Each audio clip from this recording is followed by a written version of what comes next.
Beberapa waktu yang lalu, sempat viral sebuah video yang menampilkan suasana mengerikan di Philadelphia, Amerika Serikat. Dalam video tersebut, kota Philadelphia seperti berubah menjadi kota yang dipenuhi oleh zombie-zombie. Zombie tersebut sebenarnya merupakan para tunawisma dan masyarakat kelas bawah di sana yang kecanduan obat-obatan terlarang, sehingga mereka berperilaku dan bertingkah aneh, layaknya zombie di film-film. Dikutip dari Daily Mail, banyak masyarakat di sana yang kecanduan narkoba jenis silazin, atau yang juga dikenal sebagai terang drug. Obat silazin inilah yang menyebabkan mereka bertingkah aneh seperti zombie. Berjalan terhuyung-huyung, berdiri mematung. Bahkan banyak di antara mereka yang pingsan di pinggir jalan. Silazin sebenarnya merupakan obat analgesik dan digunakan sebagai obat penenang untuk hewan.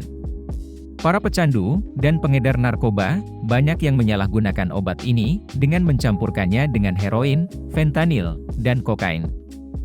Centers for Disease Control and Prevention, atau Departemen Kesehatan dan Layanan Masyarakat Amerika Serikat, menyatakan bahwa silazine ini, obat yang tidak boleh dikonsumsi oleh manusia, dan untuk membelinya, harus dengan resep dokter hewan. Namun, pada kenyataannya, obat ini menjadi favorit para pecandu narkoba, karena harganya yang relatif murah, dan mudah untuk didapatkan. Para pecandu biasanya mendapatkan obat ini di Kensington, sebuah daerah di kota Philadelphia. Daerah Kensington sudah terkenal dan banyak dikunjungi oleh orang-orang dari seluruh negeri untuk mencari narkoba, khususnya heroin. Menurut Patrick Traynor, agen Drug Enforcement Administration, Kensington adalah pasar narkotika terbuka terbesar untuk heroin di East Coast Amerika Serikat, dan terkenal sebagai penyedia heroin termurah dan terbaik di East Coast, serta merupakan pemasok utama bagi para pengedar di Delaware, New Jersey, dan Maryland. Eunice Sanchez, seorang pendeta setempat, bahkan menyebut daerah ini sebagai Walmart-nya heroin. Narkoba di Philadelphia pada umumnya mempunyai sejarah tersendiri, karena narkoba dijual di pasar terbuka, siapapun dapat dengan mudah membelinya, dengan harga yang murah, dan ketersediaan yang luas. Masyarakat pun bebas mengkonsumsinya di mana saja, seolah-olah merupakan hal yang wajar. Misalnya, di jalan-jalan lingkungan Kensington, kota Philadelphia. Banyak ditemukan orang-orang yang mengalami kecanduan, secara terang-terangan mendengus, menghirup, atau menyuntikkan narkotika. Bau urin juga sangat menyengat dan mencemari udara. Banyak pula ditemukan jarum-jarum suntik yang berserakan di trotoar. Tidak hanya mengubah Philadelphia menjadi kota zombie.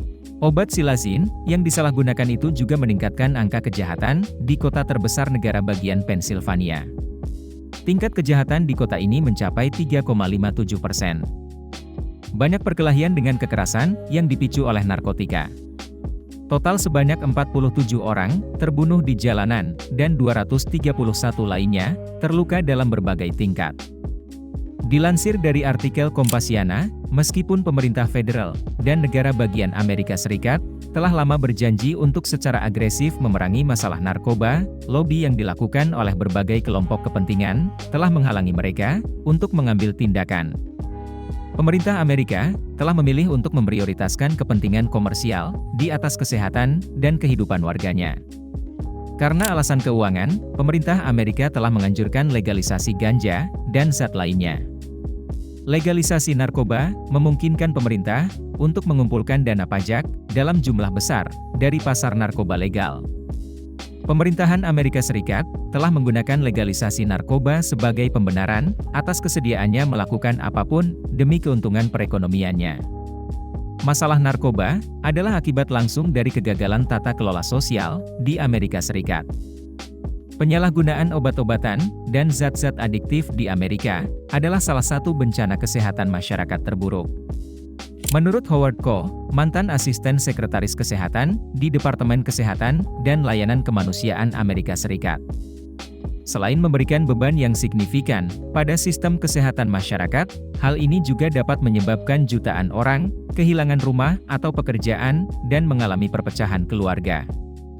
Jangan lupa like dan subscribe ya teman-teman, sampai jumpa.